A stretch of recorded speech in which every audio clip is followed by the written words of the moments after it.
O candidato faz campanha na rua, no dia a dia, viajando pelo país, um país de dimensões continentais. E quando ele chega no estado, ele precisa do quê? Precisa de um palanque.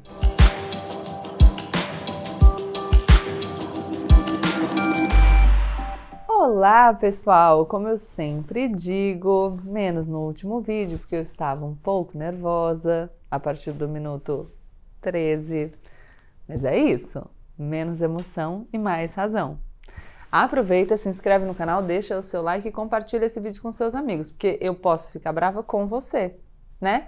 Já que a gente está no ano eleitoral e eu ainda não bati 1 milhão de inscritos. Então, o que eu quero pedir para vocês? Que vocês façam propaganda. Vocês viram como eu sou quando eu tô brava com o Bolsonaro? Então, imagina se eu resolver ficar brava com vocês. Tô grávida, né, gente? Dá para fazer o que eu pedi? Por favor? Eu não sei se vocês estão acompanhando, mas aconteceu uma coisa interessante na corrida para decidir os candidatos e os apoios em São Paulo nos últimos dias. Eu sei, não desconheço, que tem muita gente de vários estados do Brasil por aqui e até de fora do Brasil. Mas eu acho que vale a pena trazer essa história para vocês porque ilumina um pouco os bastidores ou os semi-bastidores da nossa política. Por quê? Porque enquanto está todo mundo preocupado com pesquisa eleitoral, com Lula, com Bolsonaro, com os milhões de escândalos desse governo, e tudo coisa que é pra gente se preocupar mesmo, tá? Mas não só. E não só porque os líderes políticos estão articulando os seus palanques nos estados. E estão articulando os palanques nos estados porque não adianta decidir tudo no nível nacional e achar que dá para fazer campanha lá em Brasília e só. O candidato faz campanha na rua, no dia a dia, viajando pelo país, um país de dimensões continentais.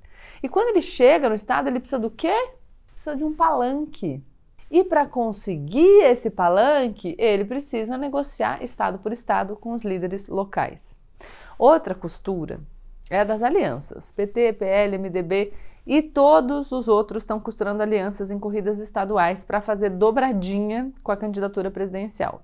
Essa é outra forma de conseguir votos. Muitas vezes você gosta do seu político local, mas não sabe ainda em quem você vai votar para presidente. Se o cara que você gosta do seu estado tá com fulano para presidência, você pode escolher ir com ele também. E o contrário é ainda mais verdadeiro. Esse tipo de coerência é até bom, né? Porque, vamos pensar, fica estranho quando a pessoa vota para um candidato para o Poder Executivo, por exemplo, e vota para uma pessoa da oposição para o Poder Legislativo. Fica meio, sei lá, incoerente. E eu não tô falando que você não possa fazer isso se você se identificar mais dessa forma, porque vocês sabem que eu sou do espírito vocês são livres.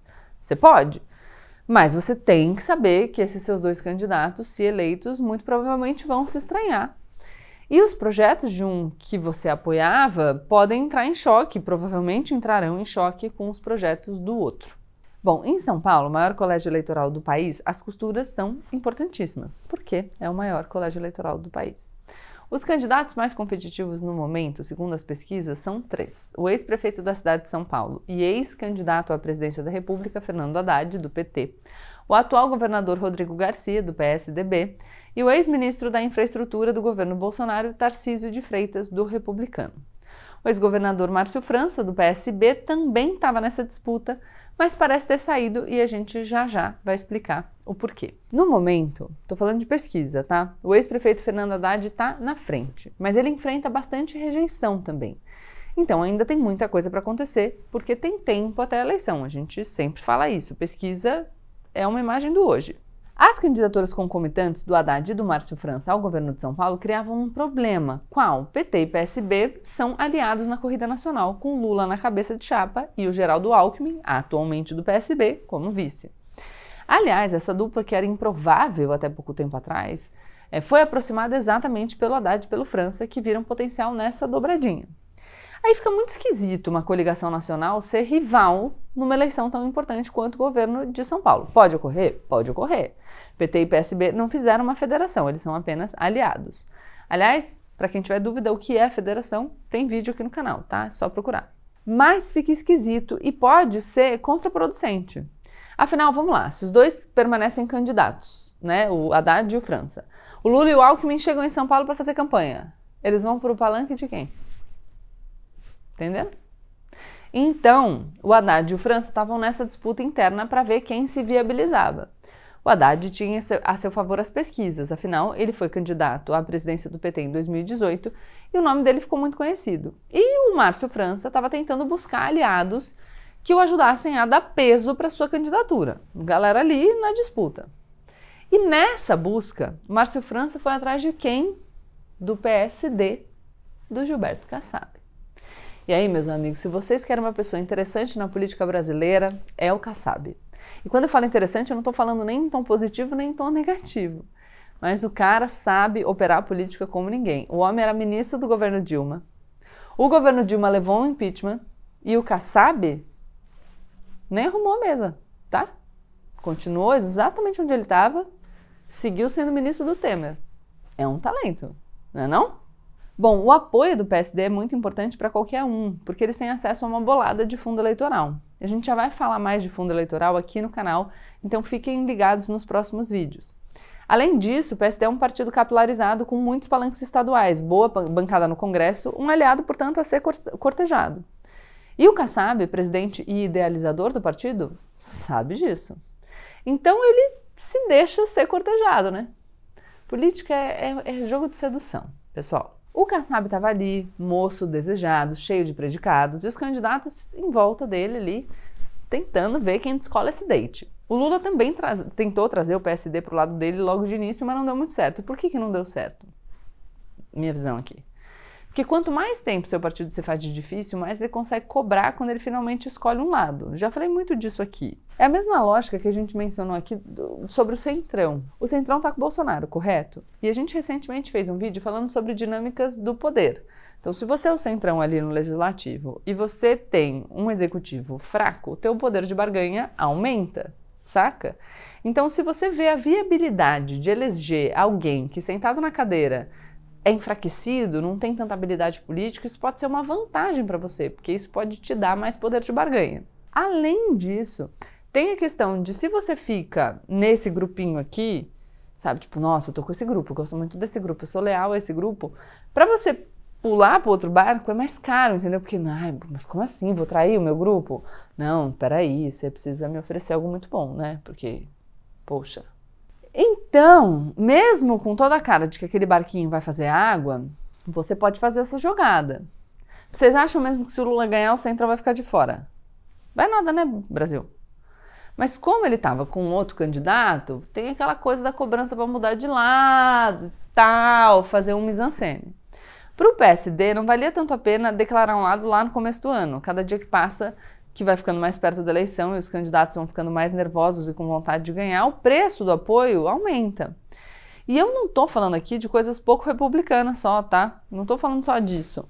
Mas estou falando de apoio mesmo. Faz parte da política de um partido negociar cargos, por exemplo. Afinal, vamos lá, supostamente, um partido tem um projeto que ele quer implementar, certo? Um projeto no qual ele acredita, verdadeiramente.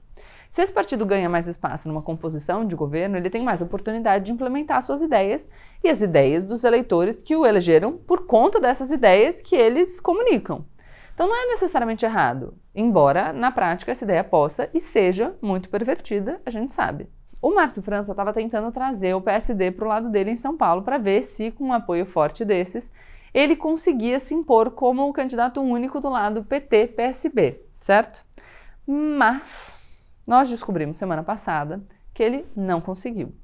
Com isso, ele já anunciou a aliados que vai sair da corrida para o governo e vai tentar a vaga de senador. Já o PSD do Kassab decidiu fechar com o candidato do bolsonarismo em São Paulo, o ex-ministro Tarcísio Freitas, emplacando um vice do partido. Aí vocês podem estar se perguntando, como é que um cara que até ontem estava negociando com um candidato de esquerda decide apostar num bolsonarista com 12% de intenção de voto? Porque se o objetivo era emplacar um vice do PSD, por que não fecha logo com o Márcio França ou até com o Haddad? Ambos pontuavam mais que o Tarcísio. Tem mais chance de ganhar, né? Por quê? E aí prestem atenção nesses movimentos por trás da cortina.